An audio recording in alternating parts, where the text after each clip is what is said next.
Muy bien, buenos días con todos. Muchas gracias por participar en este interesante webinar que nos convoca el día de hoy en una edición más de Arbitration Live.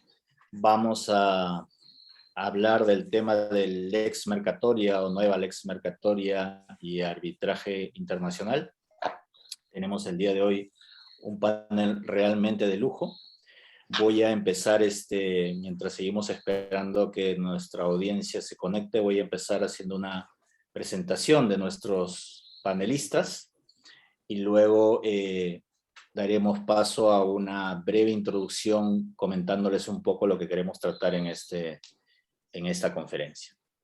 Bien, en primer lugar tenemos a Thomas Clay, que es profesor titular de la Universidad de la Sorbona, donde imparte clases de Derecho de Arbitraje Internacional. También es abogado del Colegio de Abogados de París, socio fundador de Clay Arbitration, una boutique que solo actúa en arbitrajes como árbitro o como abogado. Ha participado en más de 150 arbitrajes internacionales en diferentes idiomas: francés, español, inglés, italiano.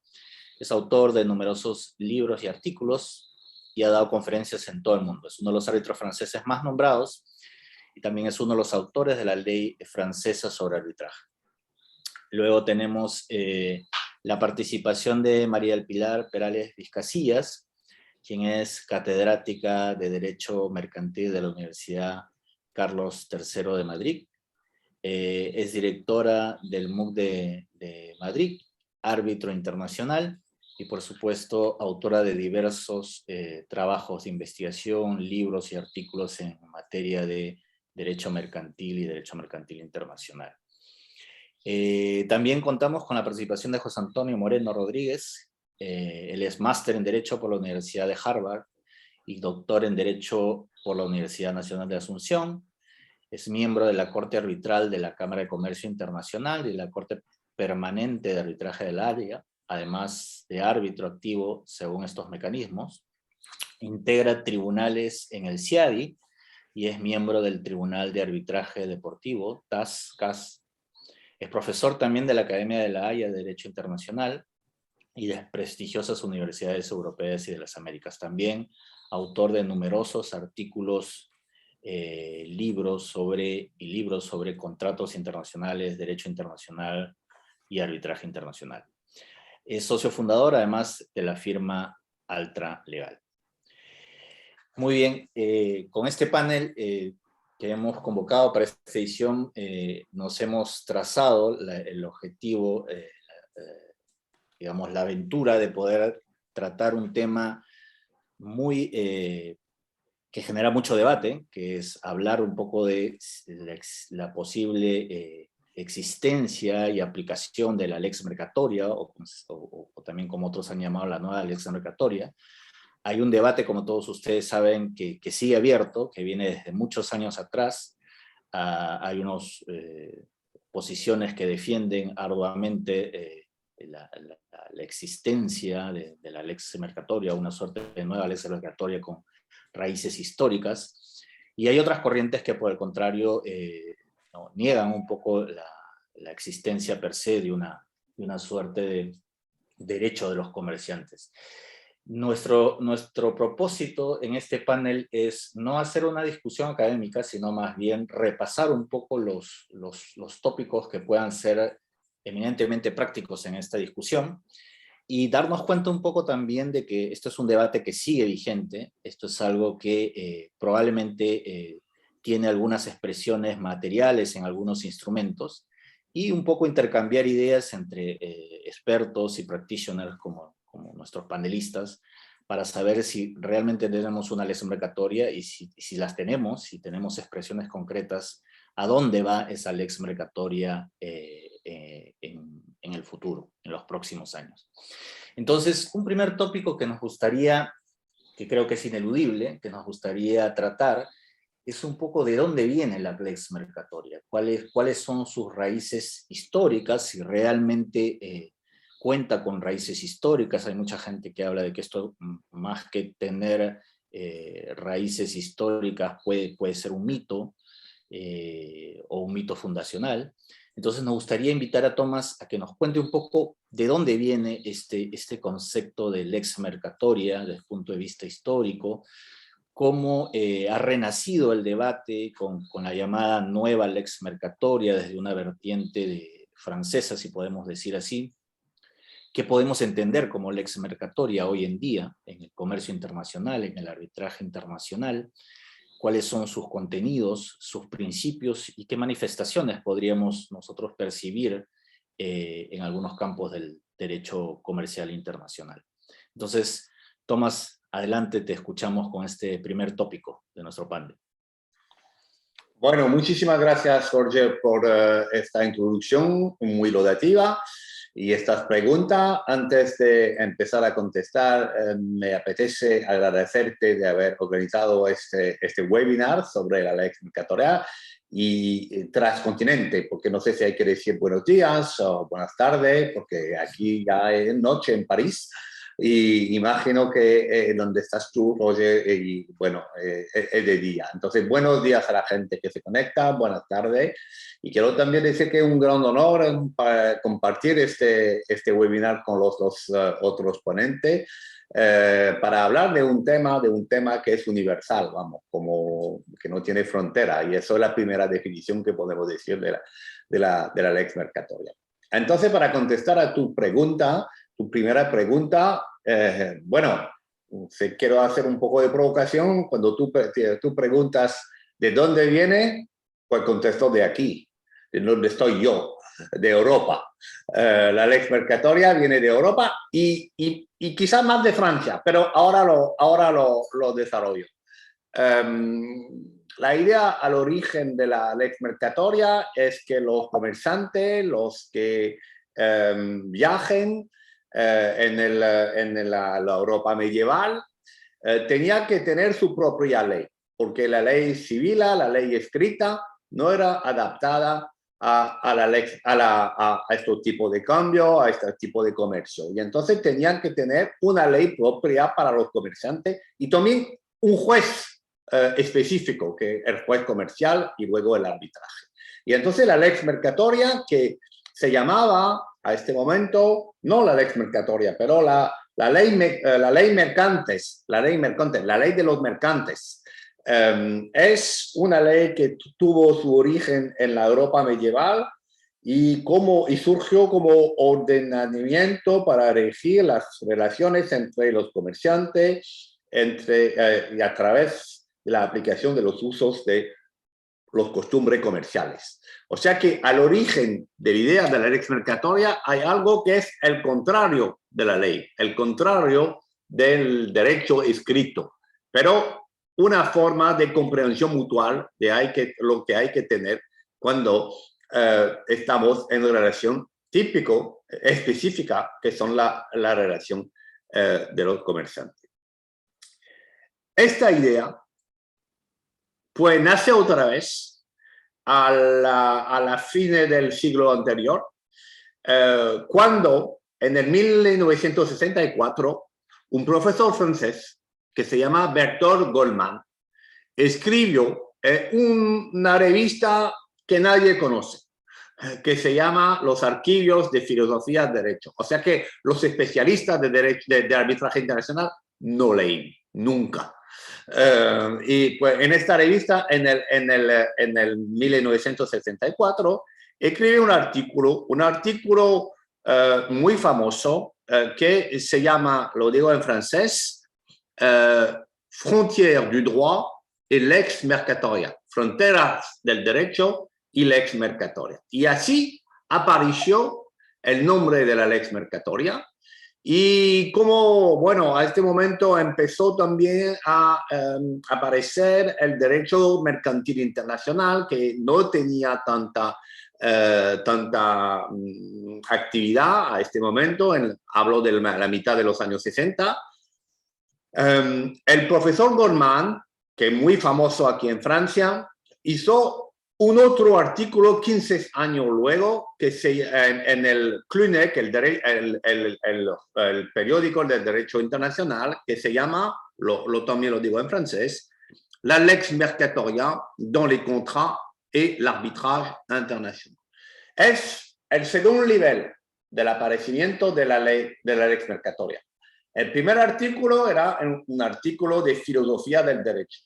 Pero ya veis que en el título también surge el nombre, la palabra arbitraje internacional. Es decir, que la idea original de la lex mercatoria para los comerciantes, pues ya tiene un terreno de elenco, no sé si se dice así, un sitio de desarrollo en el arbitraje internacional, que es el sitio natural de práctica de la lex mercatoria.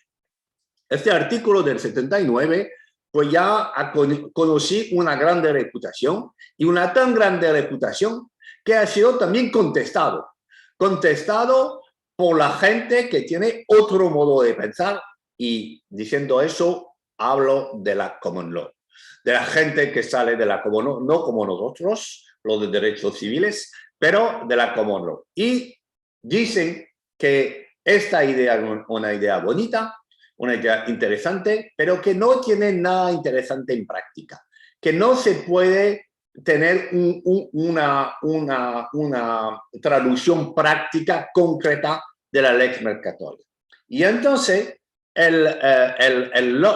un grande autor inglés, que es el Lord Mustill, escribió un artículo en contra de la lex mercatoria. En el 1985, o sea, 6 años después del artículo de Berthold Goldman.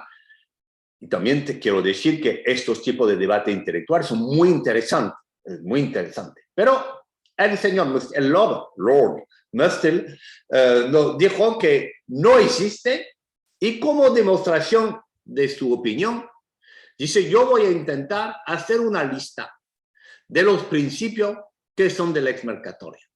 Y salgo solo 20 principios para la lex mercatoria.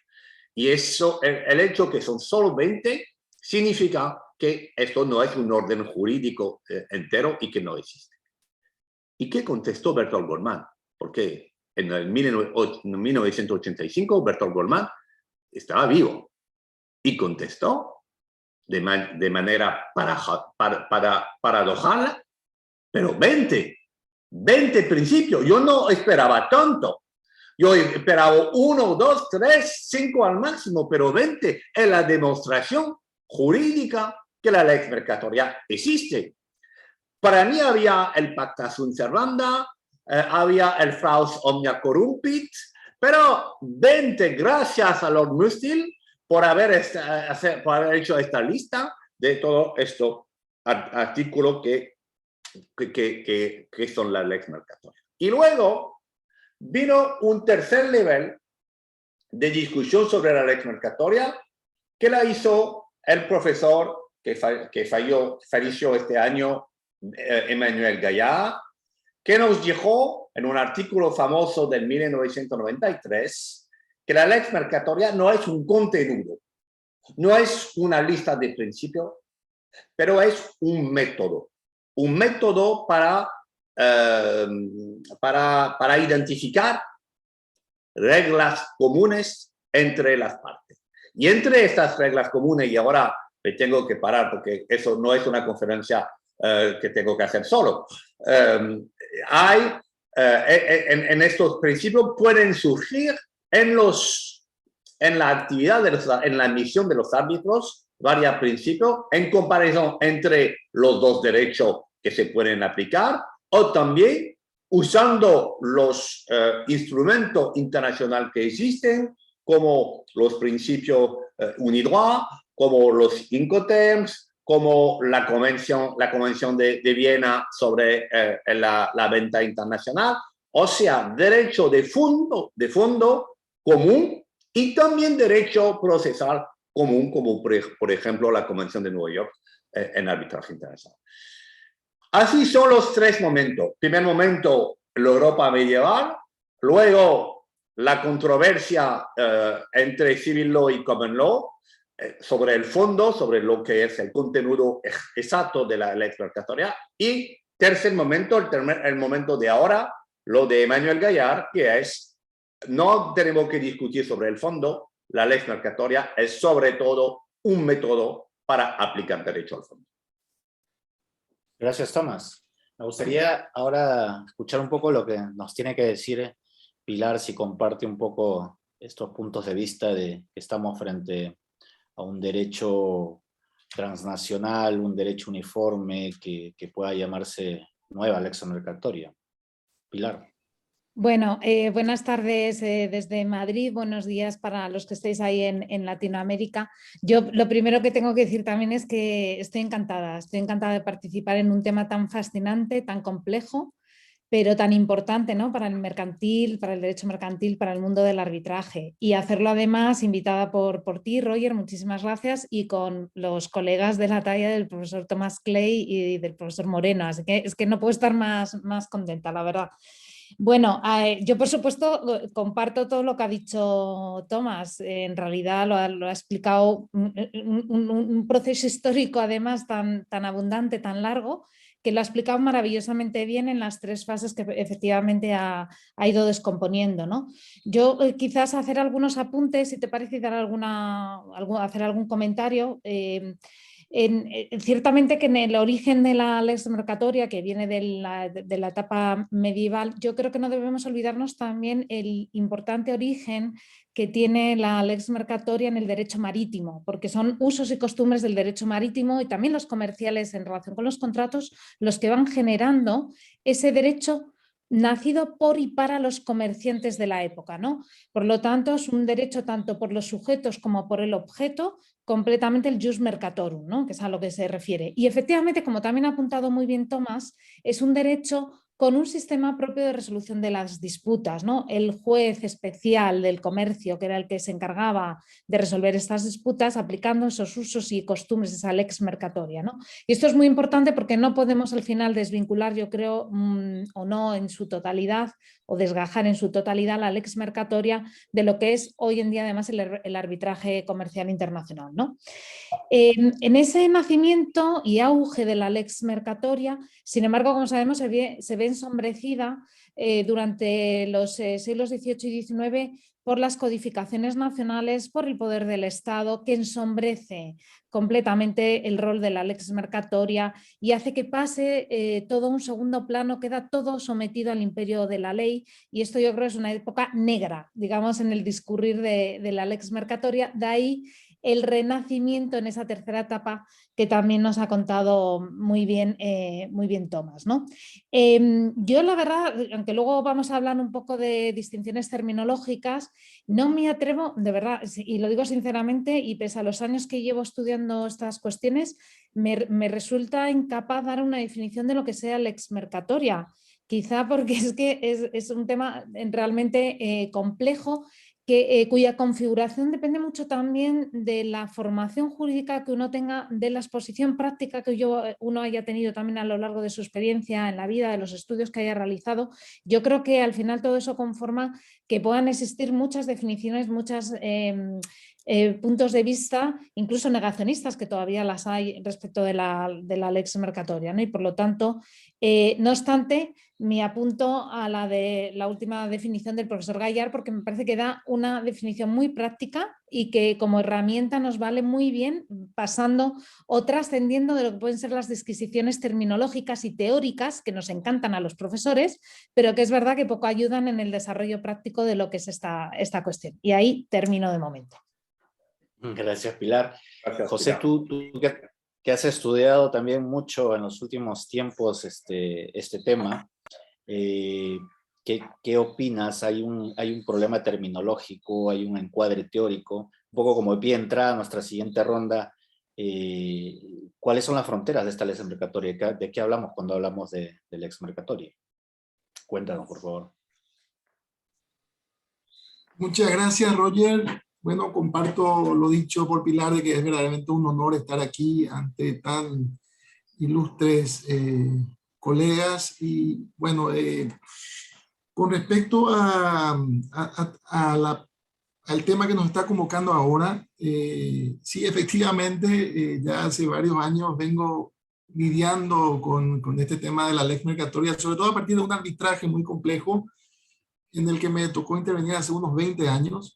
en el que mucho de lo que se debatía tenía que ver con lo que hoy vamos a estar hablando, porque el contrato decía muy poco, no había un derecho aplicable, y finalmente la discusión giraba en torno a usos y costumbres, principios, temas del derecho a la construcción que no estaban desarrollados en ningún derecho nacional, y bueno, había que finalmente ver en definitiva cuáles eran las reglas que debían ser aplicadas en ese arbitraje. Obviamente todo lo que se dijo tiene mucho de verdad. Ahora, hay mucho de matizaciones también. Con respecto a la historia de la lex mercatoria, es cierto que tenemos los antecedentes medievales, y es cierto también de que el profesor Goldman escribe este maravilloso artículo en una revista filosófica. Pero no es menos cierto que el profesor Goldman tenía ya a su disposición antecedentes prácticos sobre los cuales hacer sus elucubraciones. Esos antecedentes prácticos se remontan curiosamente a desarrollos que vienen del derecho internacional público. Cuando la Corte Permanente de Justicia Internacional, luego la Corte Internacional de Justicia, cuando sus estatutos dicen en el artículo 38, enumeran como una de las fuentes del derecho a los principios generales del derecho, eso viene siendo utilizado luego en el derecho internacional público a la par de la invocación a tratados y al derecho constitucional. También hay un recurrir constante a principios generales del derecho, y hay un caso sumamente emblemático que paradójicamente es inglés, es un caso del año 1930. Digo paradójicamente porque sabemos las reticencias muy bien señaladas por el profesor Clay con respecto a la lex mercatoria, al menos en un sector muy importante de la doctrina inglesa, ¿no? Pero ese caso, el Lena Goldfish del año 1930, es el primero que hace alusión a ese artículo 38 de los estatutos de la Corte. Y el caso no solo fue muy citado a nivel doctrinario, sino que también influye luego en lo que fue la redacción de un contrato de concesión entre Persia y la Anglo-Persian Oil Company. Y ese contrato de concesión pasó a ser el prototipo de los contratos de concesiones ulteriores, en los años 1930, 1940.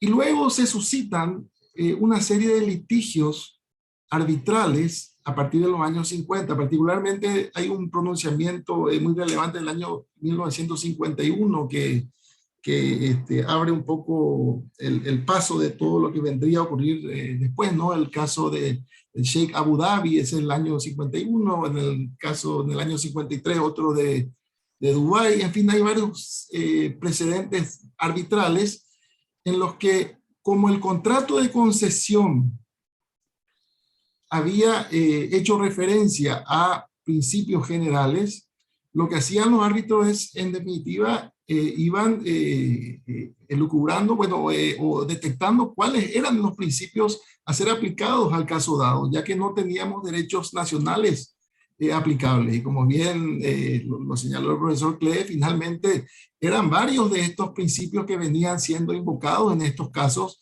muy bien resumidos después en el artículo de Mástil de 1987. Entonces, esto lleva, paradójicamente son acontecimientos que nacen del derecho internacional público, pero no hay que perder de vista lo siguiente, de que cuando se están discutiendo contratos de concesión, hay cuestiones que se relacionan con el derecho internacional público, pero gran parte de los temas son propiamente contractuales. Se discute fuerza mayor, se discute abuso del derecho, se discute estoppel, se discute una serie de cuestiones que son propias del derecho contractual. Entonces, eso es lo que ayuda después, o sirve de carne, sirve de material para el que el profesor Goldman y varios otros que luego empezaron a dar forma teórica a lo que estaba ocurriendo en estos casos, finalmente a que eso conformara esa nueva teoría de la lex mercatoria. No hay que perder de vista también de que gracias a que esos casos envolvían a partes públicas, esos arbitrajes fueron públicos en cuanto a sus decisiones. Y por tanto también hubo acceso a ese material y se pudo ver, sumado al hecho de que en estos casos habían árbitros de mucha jerarquía, de mucha valía, se pudo ver entonces la gran calidad técnica que tenían estos laudos lidiando con este tema de lo que es el derecho no estatal, por usar un término menos manoseado que el de la lex mercatoria, ¿no? Paro ahí porque creo que hay muchas cuestiones que podríamos ir matizando. Gracias, José. Y esto nos invita justo al siguiente tópico que nos va a comentar un poco Pilar, y es que cuando hablamos de lex mercatoria es lo mismo si hablamos de principios generales del comercio internacional, de usos mercantiles.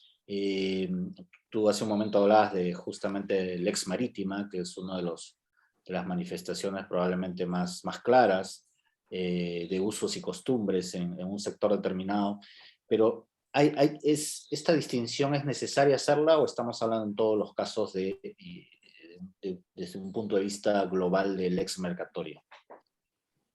Pilar. Bueno, sí, gracias, Roger. Bueno, la verdad es que es todo un totum revolutum, ¿eh? Está todo un poco, a veces todo muy mezclado, ¿no? Porque de repente hablas de la lex mercatoria, del derecho nacional, de los principios generales del comercio internacional.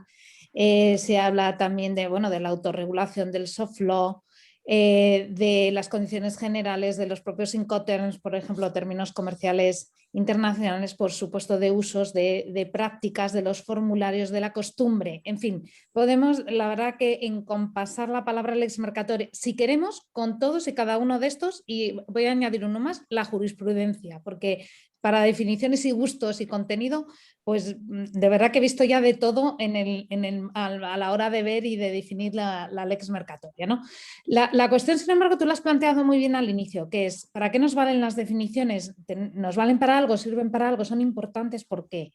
Bueno, yo creo que las definiciones pueden ser importantes en un momento dado, pero la distinción terminológica, sin duda, la tenemos que situar en 3 niveles diferentes. En primer lugar, en el derecho aplicable. Y eso solo nos va a suceder si resulta que en el contrato las partes dicen que quieren que el contrato se rija por la lex mercatoria, o por los principios generales, o por los usos y costumbres del comercio internacional. Y no me invento ninguna situación imaginaria, porque cualquiera de estos casos los podemos encontrar perfectamente en la jurisprudencia en materia de contratos internacionales. Por lo tanto, el que las partes decidan no someterse a un derecho estatal y elegir en cambio expresiones de tipo lex mercatoria es una realidad, ¿no?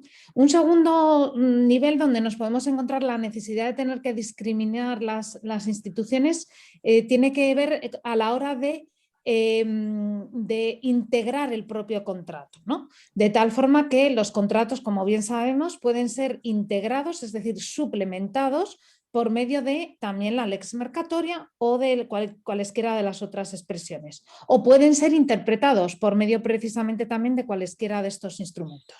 Y el tercer nivel es lo mismo que acabo de decir en relación con los contratos, simplemente que en relación también con el propio derecho aplicable. Esto es muy habitual, por ejemplo, esto último, como sabemos, en el ámbito de los tratados o convenciones internacionales o instrumentos en general del derecho uniforme del comercio internacional, porque en todos ellos encontramos con que en un primer estadio los textos internacionales se interpretan conforme a una serie de principios generales que realmente derivan, o podemos entender que derivan de la lex mercatoria, el principio de la internacionalidad, la uniformidad o la buena fe, y por otro lado, también esos instrumentos internacionales nos dicen que a la hora de interpretar y de suplementar los textos uniformes tenemos que acudir a los principios generales en los que se basan esos textos internacionales. Muchos de ellos efectivamente derivan por integración, por subsunción, derivan también de la lex mercatoria, ¿no?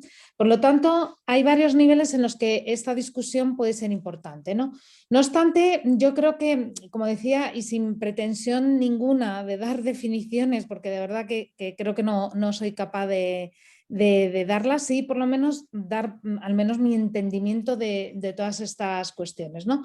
Para empezar, quizás con la lex mercatoria. Yo personalmente siempre he entendido que la lex mercatoria es una fuente del derecho no escrita y en consecuencia, en la medida en que con posterioridad esa lex mercatoria aparece recopilada, ya sea en tratados internacionales o en instrumentos del soft law, como pueden ser los principios de UNIDROIT, No es que pierdan su carácter, siguen siendo principios que quedan por escritos, que se compilan, que se recopilan en textos por escrito, como pueden ser los principios, no pierden su carácter, pero en cierto modo digamos que pierden un poco de flexibilidad o un poco de la frescura que pudiera tener la lex mercatoria como fuente del derecho no escrita.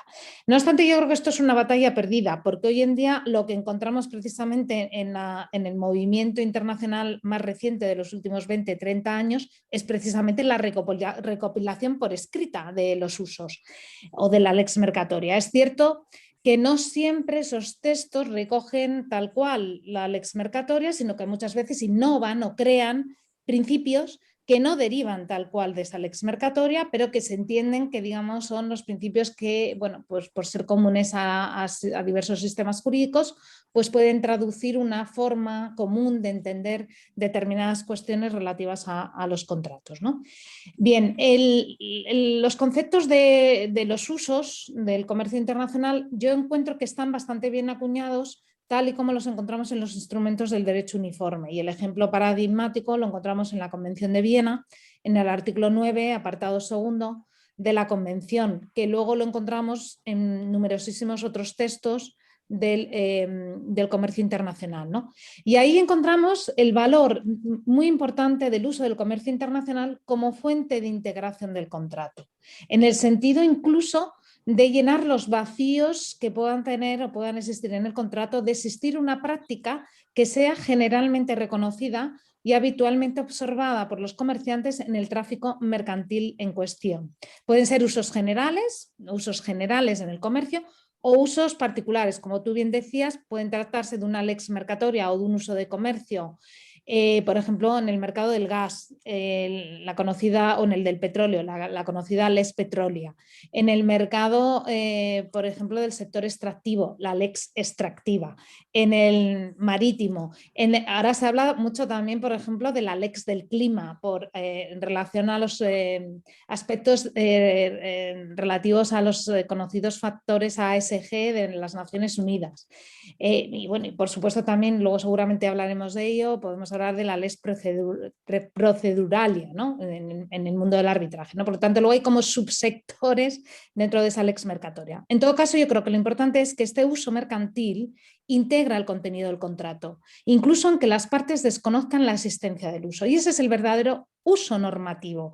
Y si me permiten, este es el que imprime verdadero carácter, en este caso, por ejemplo, a mi propia disciplina. Como saben, soy catedrática de Derecho Mercantil y en esto nos diferenciamos netamente del derecho civil, porque tenemos un uso que es propio, o una serie de costumbres o usos que son propios del comercio entre empresarios, ¿no? A los Gracias. usos... Perdón, Iba a decir, perdón, iba a terminar yo muy rápidamente. Los usos, además, no son solo usos normativos, también los tenemos interpretativos, que ayudan en la interpretación también del propio contrato, y tenemos que diferenciar los usos de las prácticas establecidas entre los contratantes, porque las prácticas establecidas se establecen con carácter bilateral, vis a vis, dos particulares contratantes en una particular transacción, y esto es muy diferente de un uso de comercio y no pueden ponerse en la misma categoría.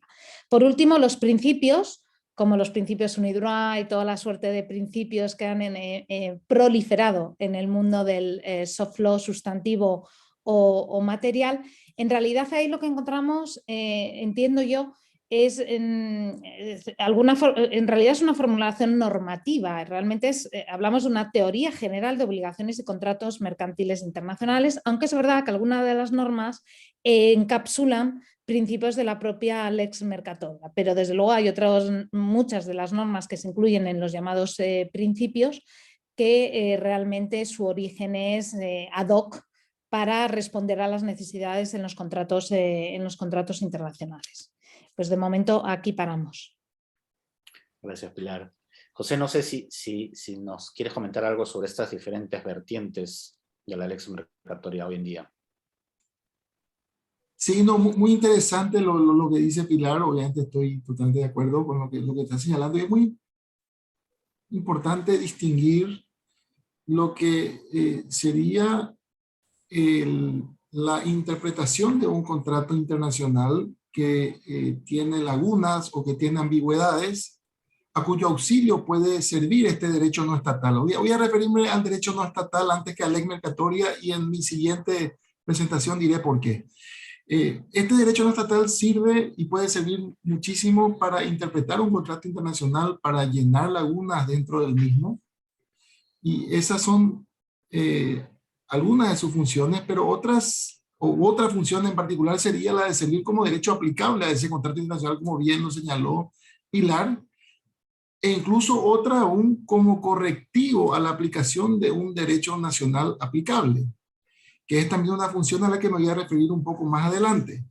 Cuando un derecho nacional contiene una disposición tan extraña y tan ajena a lo que es la dinámica del comercio internacional, el jugador y sobre todo el árbitro, en virtud de amplios poderes de los que goza, podría, dadas ciertas circunstancias y dados ciertos manejos también procesales que tiene que imprimir, finalmente declarar que ese derecho no estatal se aplica en sustitución a una norma autóctona totalmente apartada de lo que se hace o se espera en materia de comercio internacional. Esa sería la función correctiva de la ley migratoria. Estamos hablando del derecho no estatal, perdón, no ley migratoria, prefiero hablar de un derecho no estatal a los efectos de la interpretación, de la suplementación, a los efectos de que sirva como derecho aplicable e incluso a los efectos de que sirva como corrector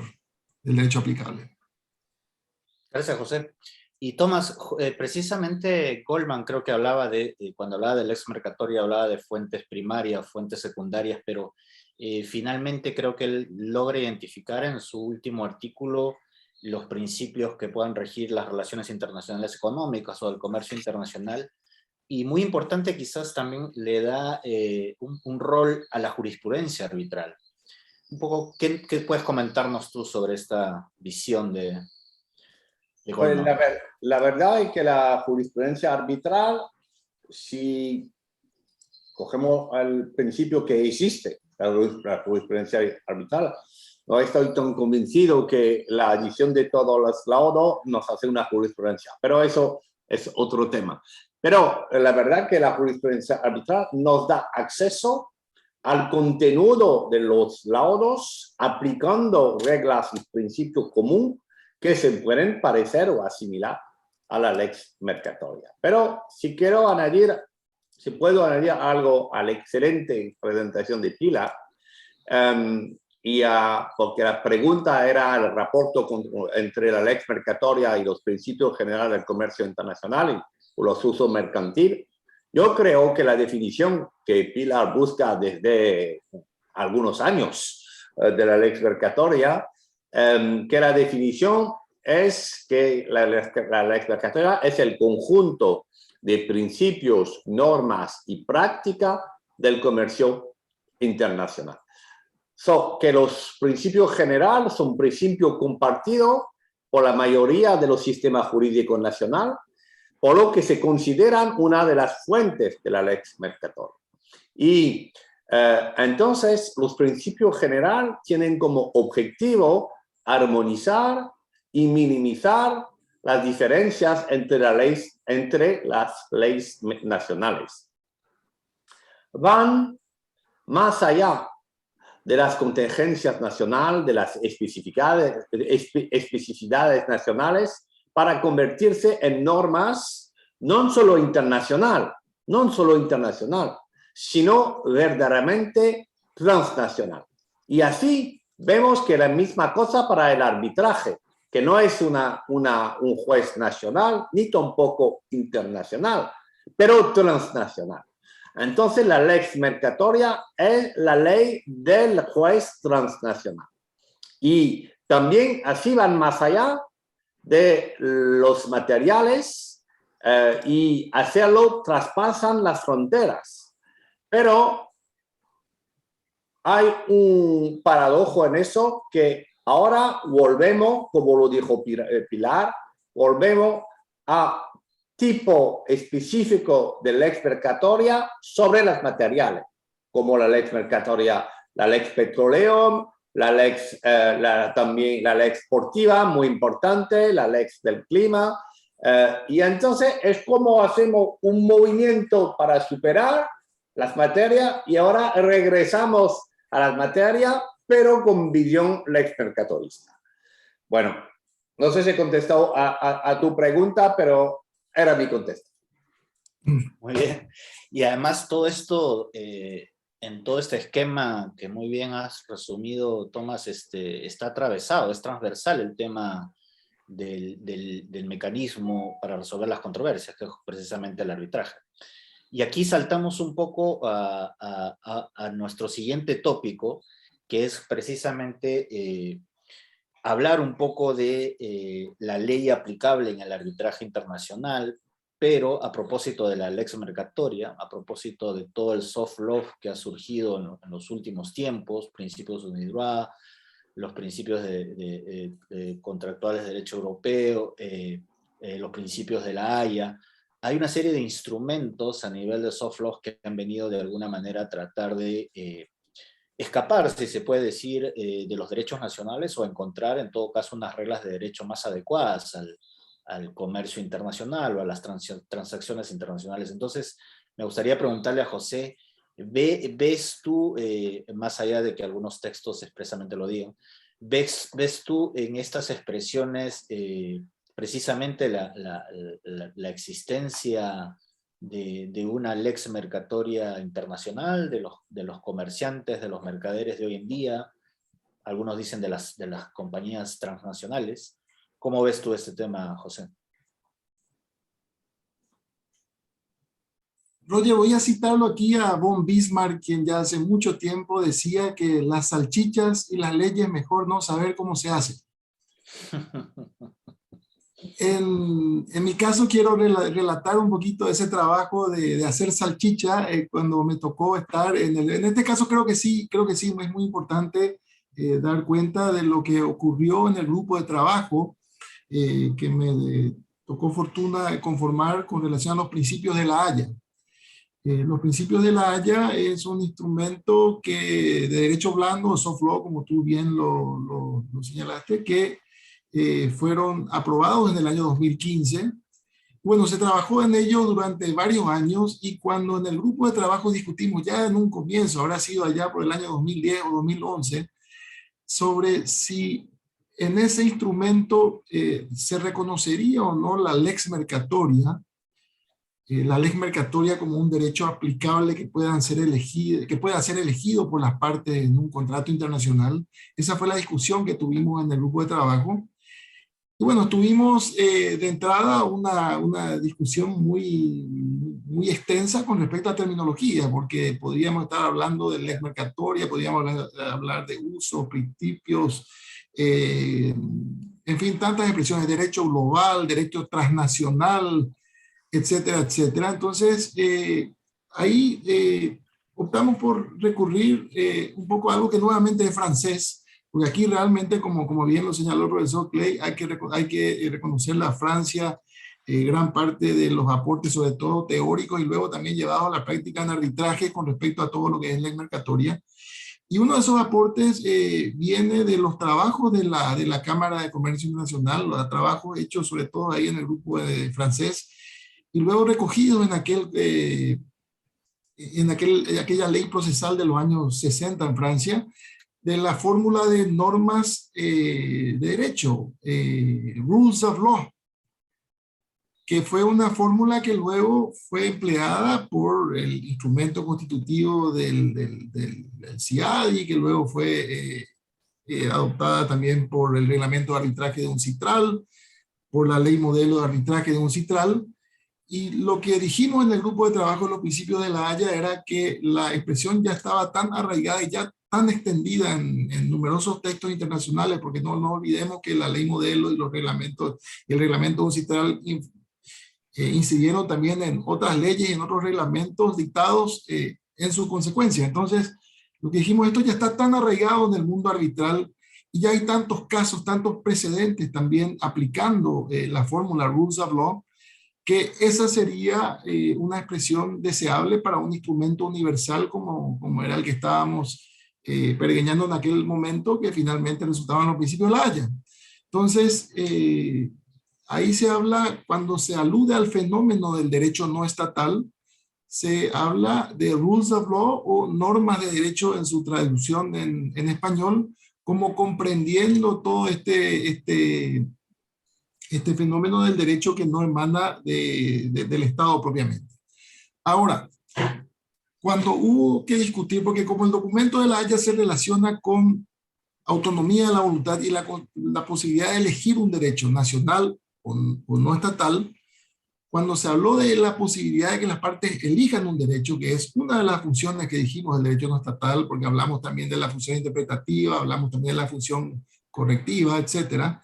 Pero cuando hablamos propiamente del derecho no estatal como derecho aplicable, los principios de La Haya precisan que no puede ser meramente una alusión a usos y costumbres o a lex mercatoria o a derecho global o a derecho transnacional.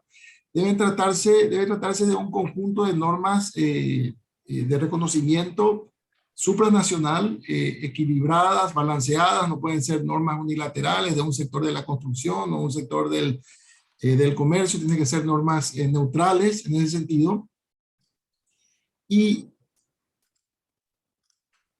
la fórmula es muy cuestionada y cuestionable, pero hay que entender también de que la Unión Europea se opuso vehementemente en la sesión diplomática ya de aprobación de los principios de La Haya, se opuso vehementemente a que se aprobaran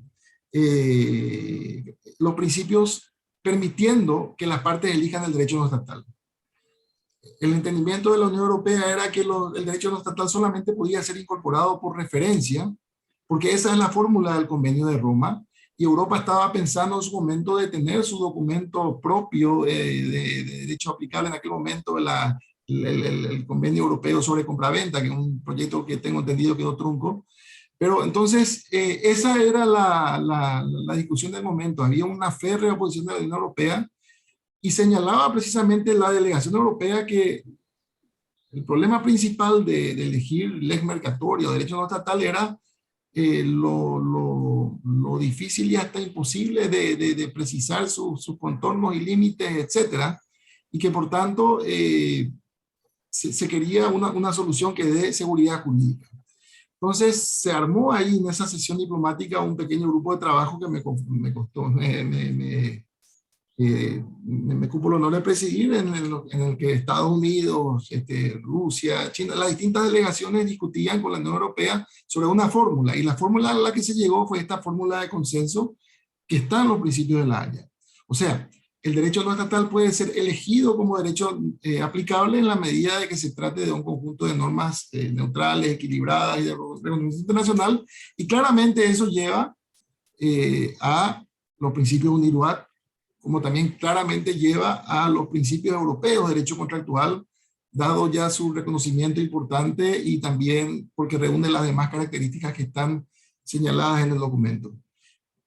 ¿Por qué es importante que los principios de La Haya hayan reconocido el derecho no estatal? Porque se trata del primer documento a escala global que indica que el derecho estatal no solamente puede ser reconocido por árbitros, porque eso ya estaba en la ley de arbitraje, ya estaba en los reglamentos, sino que también ahora indica que el derecho no estatal podría y debería ser aceptado por jueces.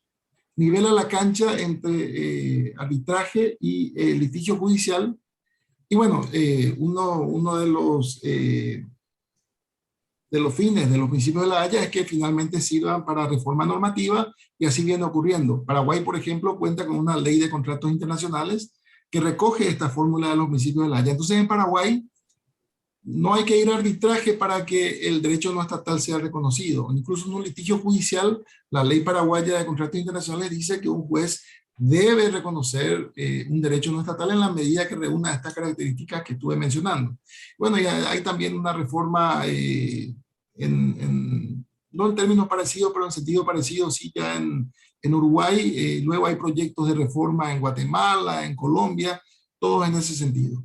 Es muy importante esto porque finalmente los laudos son cuestionados en instancia de anulación o en instancia de ejecución ante jueces nacionales.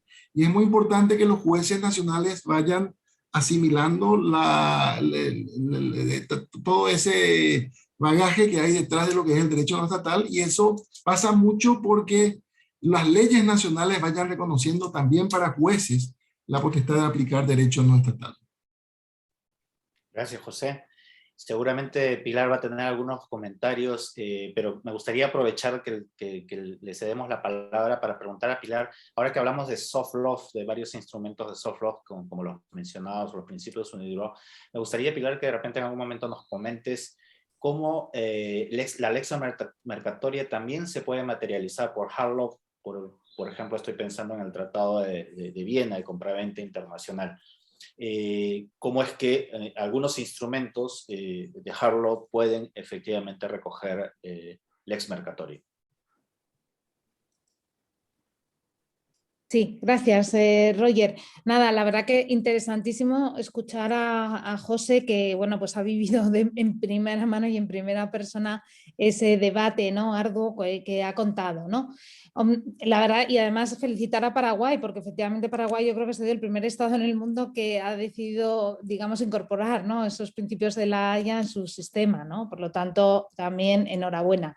Claro, como él bien dice, en la Unión Europea la cuestión es más compleja y desde luego yo creo que bajo el reglamento de Roma resulta imposible hoy en día que un juez pueda aplicar lex mercatoria, porque el sistema lo que le dice al juez es que tiene que aplicar la ley, punto. Y eso es independiente, claro, de que el juez, claro que va a reconocer cualquier uso que las partes hayan acordado. Si las partes acuerdan la aplicación de usos mercantiles, por ejemplo, si entendemos como tal los Incoterms, así lo va a reconocer sin duda alguna el juez en la Unión Europea, ¿no? En todo caso, la importancia fuera más allá de la conferencia de La Haya, yo creo que es muy importante, y lo ha resaltado también José, que precisamente todo el sistema, digamos, de los principios del soft law, de la lex mercatoria, de los usos y prácticas tienen realmente importancia en el mundo del arbitraje. Primero porque los textos normativos de la lex arbitri son mucho más flexibles y otorgan una mayor libertad tanto a las partes como a los árbitros a la hora de realizar este tipo de elecciones como mandato para los árbitros a la hora de decidir la cuestión. Si las partes acuerdan que su contrato se rige por la lex mercatoria, los árbitros van a tener que decidir conforme a la lex mercatoria. ¿Cuál sea el contenido de esa lex mercatoria? Es otra cuestión en la que yo creo que ahora quizás no debemos entrar, ¿no? Pero ya encontrarán los árbitros las vías para encontrar los contornos, y no me cabe duda que lo harán ese esfuerzo de encontrar los contornos de esa lex mercatoria, ¿no? Interesante en este sentido es que, no obstante, las leyes de arbitraje, dependiendo de cómo se hayan redactado, porque aunque todas siguen un sistema muy parecido, no obstante existen algunas diferencias. Y en este sentido tenemos que los que han seguido la redacción de la ley modelo, si bien van a reconocer la elección de las reglas de derecho, de las normas, de las rules of law por parte de las partes, sin embargo, el árbitro, ante el silencio en el contrato acerca del derecho aplicable, si siguen la redacción original de la ley modelo, no van a poder elegir rules of law. ¿Por qué? Porque el artículo 28 de la ley modelo de arbitraje lo que le dice a los árbitros es que tienen que escoger la ley. Es verdad que la ley la determinan de forma flexible, pero no pueden salir del marco de la ley. Y aquí tengo que apostillar, porque eso sí que lo viví, y yo creo que quizás a lo mejor José también estaba en UNCITRAL en ese momento, cuando se redactó la versión modificada o la modificación de la ley modelo del año 85 en el año 2006, se intentó reformar este precepto para permitir que los árbitros pudieran elegir rules of law en defecto o en caso de silencio en el contrato. Y para mi sorpresa, tengo que decir, porque es que yo no me esperaba ese movimiento dentro de la sala en un foro tan sofisticado como UNCITRAL, para mi sorpresa no se pudo sacar adelante esa modificación y el texto del artículo 28 quedó en su redacción original. Sobre esto contrasta que muchos países ley modelo han ido más allá del propio texto de la ley modelo, por ejemplo en España, donde nosotros sí permitimos a los jueces que elijan reglas de derecho y por lo tanto pueden ir a lex mercatoria, principios UNIDROIT o cualquier otro texto que consideren relevante a la hora de decidir la disputa entre las partes. Para finalizar y por contestar a la pregunta que me has hecho sobre la transformación de la lex mercatoria en hard law, bueno, hay diversas vías, ¿no? Bien sea porque los codificadores o los legisladores nacionales deciden incorporar reglas de la lex mercatoria, reflejarlas por escrito en sus propias codificaciones, este es un supuesto, o el caso que sí que ha habido dentro de la consideración en algunas ocasiones de la Convención de Viena, como si fuese un texto como si fuese la lex mercatoria, ¿no? Yo creo, no obstante, que este tipo de decisiones que fueron más habituales al inicio de la aplicación de la Convención de Viena, hoy cada vez tienen menos sentido, porque ya estamos ante un texto internacional con 94 estados parte y, en consecuencia, el mecanismo de la aplicación directa es muy posible que sea el normal sistema de aplicación. Y cuando tú ya tienes un tratado que aplica de forma directa o de forma indirecta conforme a sus propios postulados, ya no precisas de, digamos, definir el propio texto internacional como si fuese en su integridad la expresión de la lex mercatoria, porque, ya digo, deja de carecer de sentido. Entonces, creo que esas decisiones que fueron habituales o se vieron un poco más al inicio de la aplicación de la convención, cuando había menos estados, parte del texto, yo creo que hoy en día pues tienen menos trascendencia. Dicho esto, soy firmemente firme partidaria de entender que la Convención de Viena contiene o refleja en algunas de sus disposiciones principios generales del comercio internacional o la lex mercatoria, si queremos llamarla de esa manera. Gracias. Gracias, Pilar. Clarísimo. Y bueno, y hacer la precisión aquí que también la ley peruana de arbitraje hace referencia en la ley aplicable a normas jurídicas, con lo cual abre la posibilidad de aplicar reglas de derecho en sentido general. Tomás, no sé si nos quieres comentar algo. ¿Cómo ves tú esta digamos, relación entre los... Quizás solo una palabra, porque ya hace una hora y tenemos que dejar un poco de tiempo al debate si hay preguntas, pero solo para decir que en efecto todos los instrumentos del arbitraje internacional ahora, como por ejemplo el reglamento de la CNUDMI del 2010 y del 2013, o el reglamento de la CCI del 2021, también las reglas de la LCIE del 2020, las reglas de la ICC del 2017, prevén expresamente la validez de las cláusulas de elección de ley no nacionales, las normas jurídicas, la ley peruana en los arbitrajes internacionales. Y como tengo aquí el Código del Arbitraje francés, tengo también que decir que el artículo 1511, que es antes era el 1493, dice eso. Lo voy a leer en francés, pero tengo la impresión que hay mucha gente que entiende el francés. Le tribunal arbitral tranche le litige conformément aux règles de droit que les parties ont choisies, ou à défaut conformément à celles qu'il estime appropriées. Il tient compte, dans tous les cas, des usages du comercio.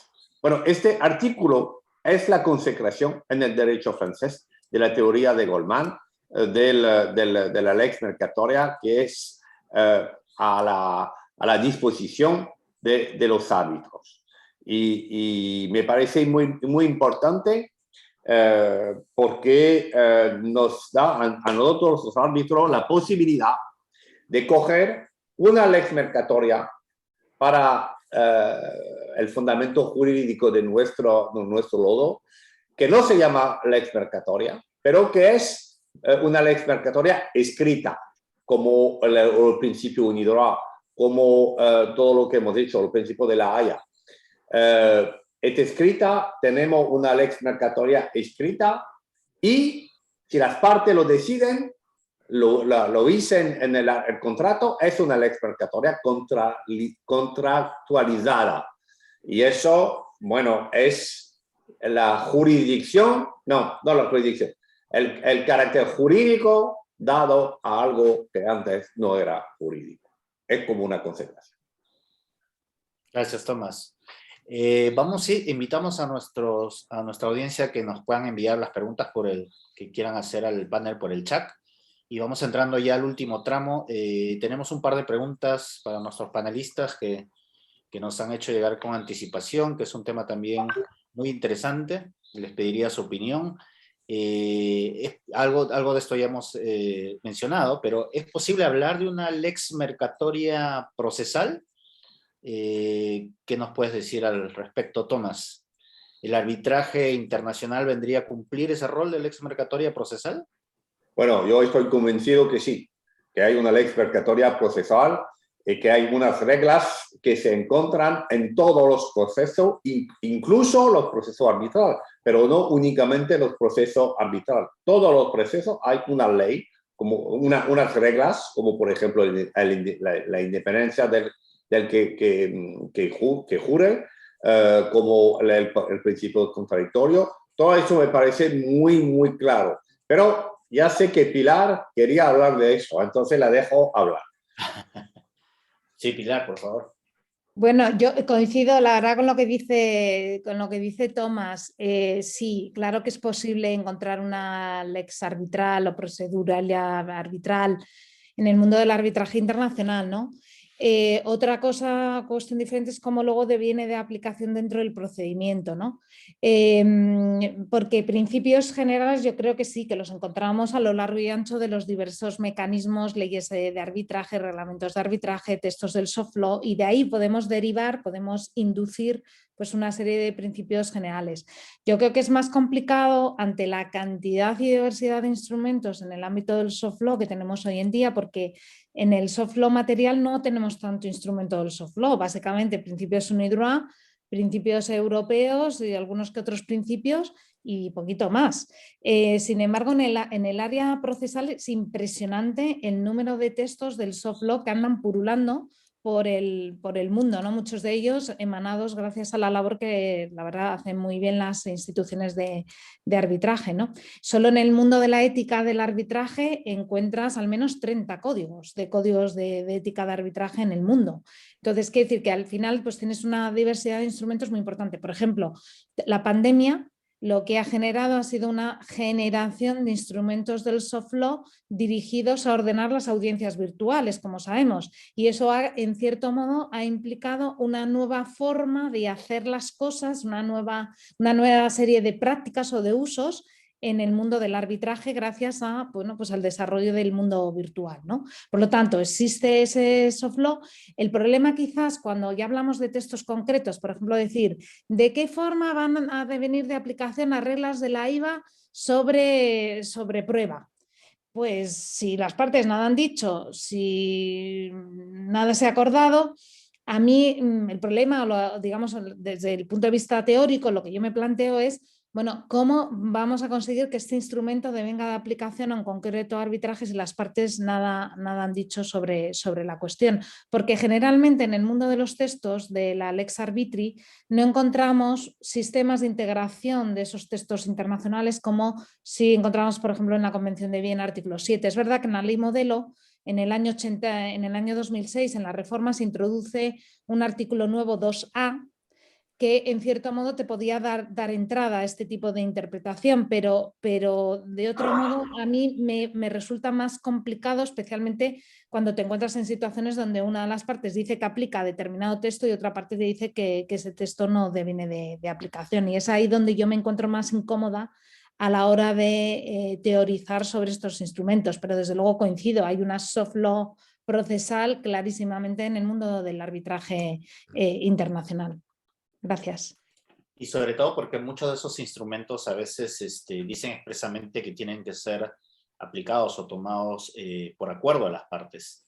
En el caso de la ley peruana sí tenemos afortunadamente una norma que permite aplicar usos y prácticas en materia arbitral, con lo cual estaríamos también dando ahí una ventana para que se aplique el soft law incluso en estos casos. Pero José, ¿qué nos comentas sobre este tema, según tu experiencia? Bueno, creo que el tema fue bien tratado. Si me permites, Roger, querría decir algo sobre la cuestión anterior, simplemente un complemento con respecto al derecho aplicable Rules of Law en materia de arbitraje. Eso es claro cuando hay elección del derecho. En ausencia de selección, como bien lo señaló Pilar, la ley modelo habla de ley y por tanto, en principio, el árbitro debería aplicar un derecho nacional. Sin embargo, y la doctrina francesa también ha tenido aquí un liderazgo importante a partir de trabajos de Gaillard, de Mayer, y que creo que han sido bastante aceptados internacionalmente. La interpretación es que esa norma no es imperativa, puede ser dejada de lado por los árbitros. Incluso lo que el árbitro decida en materia de méritos no puede ser revisado, al menos en el esquema de la ley modelo, y tampoco puede ser impugnado en instancia de ejecución dentro del esquema de la Convención de Nueva York, y por tanto errores de derecho o apreciaciones, aplicaciones de derecho con las que uno pueda no estar de acuerdo con el árbitro, no necesariamente llevarán a que ese laudo sea invalidado, al menos no por ese solo motivo, ¿no? Entonces, sobre esto también hay precedentes jurisprudenciales importantes. Y otra cuestión también que quería señalar ahí es que hay países como Paraguay que siguen en su literalidad la fórmula del artículo 28 de la ley modelo, que es nuestro artículo 31 de nuestra ley de arbitraje. Sin embargo, el reglamento del centro arbitral, el único que está funcionando y bastante bien aquí en Paraguay, sí hace expresa alusión a normas de derecho tanto en casos de selección como de ausencia de selección. Y entonces, cuando las partes seleccionan un reglamento de arbitraje que contiene esa solución, se entiende que también están aceptando que los árbitros apliquen derecho no estatal en ausencia de selección. Vale, muy bien, José. Y vamos ya a nuestro último tópico, que no hemos querido dejar fuera de esta discusión, que es todo el tema del arbitraje de inversiones. Si es posible hablar de una lex mercatoria dentro del ámbito de arbitraje de inversiones, y particularmente, sobre todo enfocado en los temas de decisiones, que hace un momento hablábamos que es muy difícil hablar de jurisprudencia, incluso en inversiones, pero también es cierto que muchas de las decisiones tomadas por tribunales de inversiones son tomadas en cuenta por los tribunales sucesivos cuando se toca una materia en particular. Entonces hay una suerte de stare decisis que siempre los tribunales van a tener en consideración al momento de ver un caso. Aquí me gustaría invitar a José un poco que nos cuente cómo ve la dimensión de la lex mercatoria en el ámbito del derecho internacional de las inversiones. José. Gracias nuevamente, Roger. Bueno, muy brevemente, ya para ir concluyendo. Sí, me está tocando ahora en la OEA, yo estoy en el Comité Jurídico Interamericano de la OEA, y me ha tocado la relatoría del tema derecho aplicable a las inversiones extranjeras. Y una parte importante del trabajo se relaciona precisamente a la aplicación del derecho no estatal en cuestiones de arbitraje de inversiones, que fue también un tema que me tocó desarrollar en mi reciente curso de la Academia de La Haya, en el que di ejemplos de cómo, por ejemplo, los principios UNIDROIT pueden, y de hecho vinieron siendo aplicados, si bien no en un número importante, aunque sí tienen un potencial digno de destacar con respecto a su aplicabilidad a arbitraje de inversiones, porque en muchos casos estamos hablando de contratos de inversión, y como contratos de inversión presentan muchos problemas que son de índole contractual, por un lado, y por otro lado, cuando estamos evaluando estos estándares amplios que hay en los tratados de inversión, como por ejemplo trato justo y equitativo, vemos que finalmente esa fórmula lleva a legítimas expectativas de las partes, y para atender a las legítimas expectativas de las partes tenemos que mirar el contrato y su dinámica,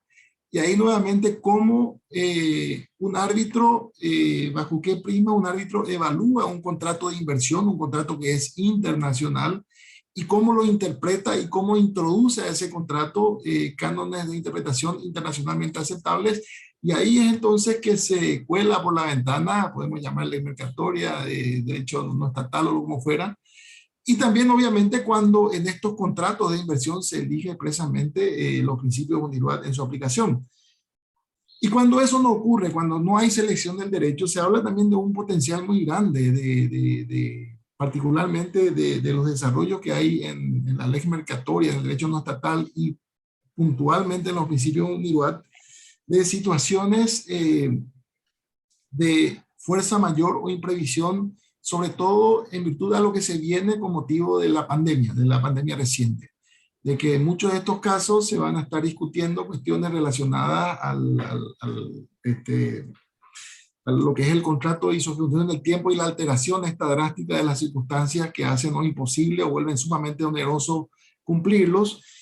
Y bueno, ahí es que también se aboga con insistencia, hay voces importantes que están diciendo de que los tribunales deberían tener en cuenta en situaciones de inversión también soluciones como la que se encuentran en los principios de IVAT. Y les cito una, el deber de negociar previamente antes de declarar la terminación del contrato como una obligación derivada de la buena fe que está reconocida expresamente en los principios UNIRWAT cuando se habla de este tipo de situaciones.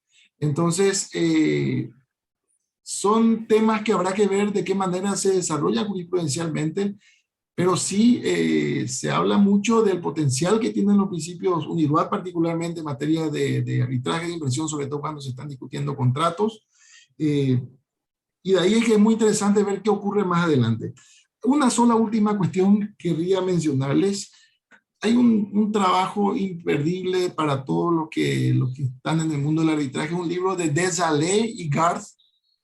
Desalé, un autor francés, con Garth, es Dealing in Virtue, que es un libro maravilloso que estudia desde un fenómeno sociológico lo que ocurrió con el arbitraje y hace notar cómo en los años 50, los años 60 o los años 70, los arbitrajes, los árbitros eran los grandes profesores de derecho, eran personas muy conocedoras de derecho de fondo, muy bien formadas teóricamente, y también partes que actuaban en consecuencia. Y que a partir de los años 80 y con mucha fuerza 90 y de ahí en adelante, cómo van monopolizando prácticamente la intervención en los arbitrajes internacionales las grandes firmas o los grandes estudios jurídicos, sobre todo norteamericanos, británicos y bueno, también ya hoy día de otros países, que llevan al arbitraje todos los vicios, todo el formalismo, todas las tácticas, todo lo malo que uno muchas veces encuentra en los litigios internacionales y encaran los arbitrajes meramente como un litigio offshore de tribunales. Y cómo eso viene afectando también en lo que respecta al derecho de fondo, porque en definitiva las partes se vuelven mucho más quisquillosas con lo que respecta cuáles van a ser las reglas de juego. Antes se entendía que este gran profesor, este gran señor iba a encontrar la fórmula, o la gran profesora iba a encontrar la fórmula justa para resolver el caso. Y hay mucho énfasis hoy día en lo que es la aplicación mecánica y ciega de leyes nacionales. Entonces hay una tensión, porque siguen existiendo obviamente los que dicen que el arbitraje obedece el prestigio actual a todo eso que ocurrió en los 60 y los 70, y que no habría que ir matando eso e ir haciendo el arbitraje nuevamente un derecho legiscentrista o un litigio legiscentrista o basado en la aplicación ciega o mecánica de leyes nacionales. Y uno ve eso en las estadísticas recientes de la ICC, por ejemplo, que son bastante desesperanzadoras. Más del 99% de los casos hay derechos nacionales aplicables. Entonces, hay toda una cuestión ahí que vamos a ver qué ocurre con todos estos desarrollos recientes, el trabajo que vino haciendo UNCITRAL, UNIRWAT y la Conferencia de La Haya, estos principios de La Haya que salieron recientemente. Hay que ver si finalmente logran nuevamente reequilibrar la balanza y ojalá volver un poquito más hacia lo que estaba ocurriendo en los años 60 y 70, que tanto brillo dio al arbitraje. Gracias, José. No sé si Tomás, en este tema nos quisieras... Sí, bueno, quiero sobre todo continuar lo que acaba de decir José, porque el profesor que se llama Yves Desalé, eso con la pronunciación francesa, y Garth, el americano, era un profesor no de derecho, pero de sociología de la escuela de pensamiento de Pierre Bourdieu, el famoso Pierre Bourdieu. Y la verdad es que hizo este estudio muy interesante, como lo acaba de decirlo José, diciendo que pues no es cuestión de lex mercatoria, es decir, que había una modernización, no de la ley, pero de los árbitros, que los árbitros estaban más o menos cambiando de un pequeño club de gente muy educada, pues de profesor, de universitario, de académico, iba a cambiar por un desarrollo, no sé si más democrático, sí, también más democrático, pero con el desarrollo. Y bueno, como francés, no sé si tengo que resistir a esta invasión de los yanquis, porque eran la firma americana, claro. Pero la pregunta sería, ¿eso ha cambiado o no la aplicación del derecho? Y con 20 años, quizá 30 años ya después de este estudio, que es el 92, me parece que en el 92 el libro que se llama Marchand de droit, mercante de derecho, que es la tesis de doctorado de Yves Desalé. Pues me parece que no. Me parece que el derecho sigue exigente, que no hay un derecho que sea pauperizado, y que para contestar a la pregunta última de Roger, como los yankees, si hay una dimensión de la exmercatoria en el arbitraje de inversión, me parece que sí, que hay una dimensión de la exmercatoria en el arbitraje de inversión, pero en una manera que no la veo tan positiva. Estoy un poco crítica en eso. Porque en el arbitraje de inversión, al contrario del arbitraje comercial, son siempre la misma pregunta, lo mismo tema, the same issues. Y por tanto, entonces son siempre también la misma respuesta. Si son siempre la misma pregunta, son también la misma respuesta. Y gira en torno como una decena de preguntas idénticas sobre la competencia, son siempre la misma, la competencia relaciones materiales, relaciones personales, relaciones temporales, con la noción de investor, por ejemplo, y sobre el fondo son siempre también la misma pregunta, la umbrella clause, la expropiación, la cláusula de la nación más favorizada, o claro, el trato justo equitativo. Entonces, son siempre la misma pregunta, la misma respuesta, lo mismo lado 2, y al final, para terminar en una proposición un poco, es decir, provocante, me parece que solo hay un paso entre un litigio repetitivo, con siempre la misma solución, y una lex mercatoria. Y al final, la lex mercatoria no es, sí tiene que ser eso, o sea, una versión muy simplificada del derecho, pues no me interesa. Entonces, para contestar, sí hay una dimensión de lex mercatoria en el arbitraje de inversión, pero una versión pobre, sin mucho interés científico, intelectual, y así termino como he empezado. El arbitraje, la lex mercatoria fue, antes de todo, una invención intelectual. Pilar, no sé si quieres agregar algo más a este tema. No, la verdad que ha sido súper interesante lo que han comentado tanto José como Tomás. Son reflexiones en las que, bueno, solo puedo compartir, ¿no?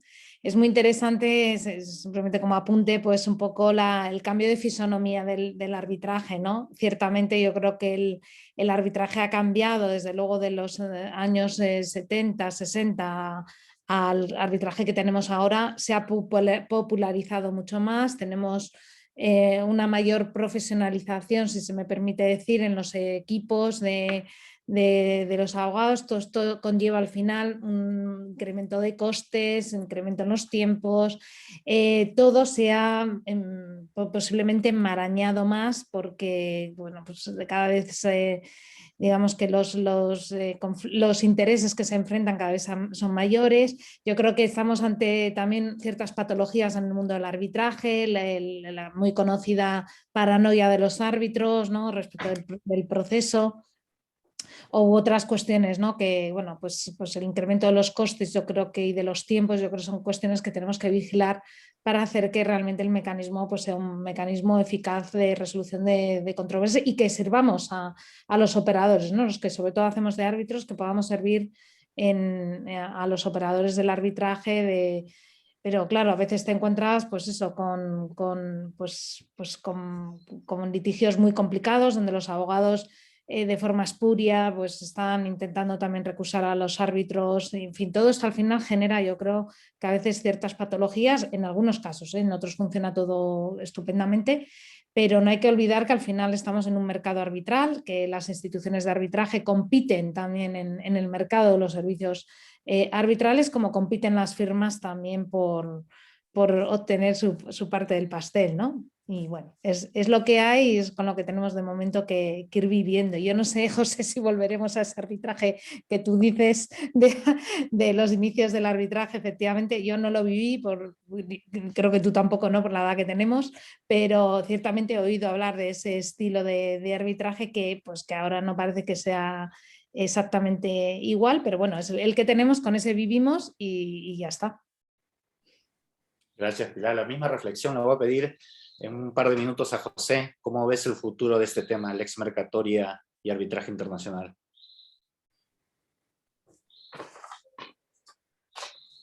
Bueno, en la medida que siga esta dinámica de estudios jurídicos nombrando árbitros con el perfil del manejo que se tiene en casos judiciales, para arbitrajes es muy difícil que la ley mercatoria vaya teniendo una evolución importante. Yo recuerdo hace unos 5 o 7 años, cuando en mi primer término como miembro de la Corte de la ICC, hubo un encuentro en Beaune, podrá decirnos, Tomás, cómo se pronuncia, Beaune, Francia, en el que estuvieron grandes abogados y árbitros muy reconocidos, hablando maravillas sobre la ley mercatoria. Fue un evento organizado por la ICC sobre la ley mercatoria. Eso fue en octubre. En noviembre, unos días después, en Miami, el encuentro de practitioners, de abogados de ICC, destrozando a lo que se habló en Bonn y diciendo que ahí se tocaron 4 o 5 casos locos y que esa no era la realidad del arbitraje. Entonces, esa es una tensión real que existe. También hay un tema, y no quiero dejar de referirme a lo que dijo Tomás. Estoy muy de acuerdo con que tiene un rol pobre la ley mercatoria del arbitraje de inversiones. Hoy ahora hay cuestiones que hay que tener en cuenta. En primer lugar, que el derecho internacional público surge sobre todo a partir de doctrinas de Grosio, de Gentile, de Suárez, que crean de la nada una disciplina, prestando del derecho privado y particularmente del derecho contractual gran parte de lo que fueron las nociones que después fueron desarrollándose en materia de inversiones a lo largo de los siglos. Esos principios que aplicaban los claims commissions y luego los tribunales arbitrales del siglo XIX y del siglo XX, eran todos principios extraídos del derecho privado, del derecho contractual particularmente. Era lo que nosotros llamaríamos hoy día lex mercatoria. Entonces, ¿qué pasa luego? Gente muchas veces sin el adecuado conocimiento a fondo del derecho contractual o del derecho comercial internacional, especialistas del derecho internacional público que muchas veces no tenían nociones básicas del derecho privado, del derecho contractual, terminan dictando decisiones o o proponiendo doctrinas que muchas veces carecen de sustento, y por eso es que uno encuentra, carece de sustento en el sentido de que uno encuentra en ellas muchas contradicciones que finalmente uno ve reflejadas en los laudos. Porque lo que uno ve hoy día en todos estos temas que mencionó Tomás, trato justo y equitativo, uno ve un laudo A y uno ve un laudo en un sentido B totalmente distinto. Y se cree que la solución viene, o al menos algunos creen cuando llevan este tema al foro de UNCITRAL, por ejemplo, que la solución pasa por tener una corte mundial que uniformice criterios. Pero no pasa la solución por tener, en todo caso, criterios uniformados ya como derecho sustantivo. Y ya que no podemos tener un Código Mundial de las Inversiones, ¿por qué no cuando estamos lidiando al menos con cuestiones contractuales relativas a las inversiones y cuando tenemos que suplementar esos contratos, cuando tenemos que dar sentido a muchas palabras que están en esos contratos, ¿por qué no recurrir, por ejemplo, a los principios de UNIRWAT o la ley mercatoria? Es lo más seguro que tenemos hoy día. No vamos a poder negociar un Código Mundial de Contratos, no vamos a tener una Corte Internacional de Comercio. Sí podemos tener un documento muy prestigioso que viene siendo aprobado a lo largo de los años y que puede muy bien servir para muchas de las cuestiones contractuales, que son las cuestiones que originalmente luego dieron nacimiento al derecho internacional público. En fin, yo pido disculpas por haber incluido esta pregunta como última, porque yo creo que esta pregunta da para un solo, creo que es de discusión de un panel entero. Gracias, José. Y me gustaría terminar con Tomás pidiéndole brevemente una reflexión final sobre el futuro de la lex mercatoria y el arbitraje internacional. ¿Podemos, Tomás, ver un desarrollo más creciente más allá de las fronteras de Francia o de la influencia de la jurisdicción francesa? ¿Cómo lo ves? Sí, seguro que sí. Hace ya mucho tiempo que la influencia francesa, que fue una de las principales, ya ganó el mundo. Como en fútbol, perdona por esta última palabra. Pero ya pienso que el futuro de la lex mercatoria como del arbitraje internacional es hay que verlo con mucho optimismo, aunque la Corte Europea de Justicia le tiene manía al arbitraje.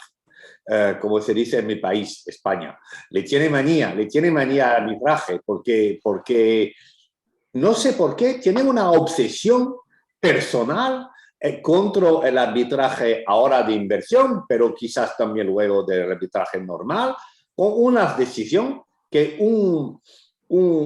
alguien normal no le puede entender.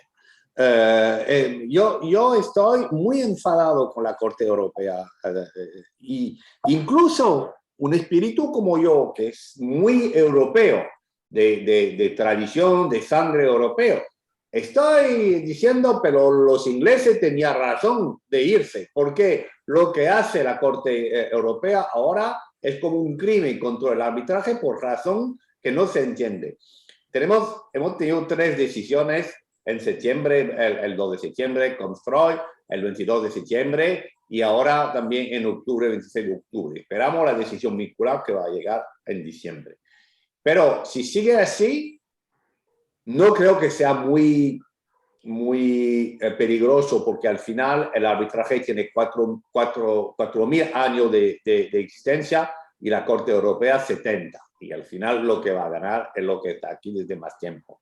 Pero es como una lucha que tenemos que tener por ahora y eso sería el único punto un poco pesimismo sobre un futuro muy optimismo. Y cuando veo a mis estudiantes, cuando veo toda la competición que hay por el mundo de los jóvenes que quieren practicar, que quieren tentar el arbitraje, estoy muy optimismo sobre el desarrollo exponencial del arbitraje internacional e incluso de la lex mercatoria. Muchas gracias a todos ustedes, Tomás, Pilar, José. Creo que ha sido una plática muy interesante. Dejamos abierto el tema a nuestra audiencia para que puedan sacar sus propias conclusiones y nos hemos ceñido, creo, a los tiempos. Así que nuevamente gracias a nuestros panelistas, a la audiencia y nos vemos en una próxima edición. Hasta pronto. Gracias. Gracias. Gracias. Un honor. Adiós. Adiós. Gracias.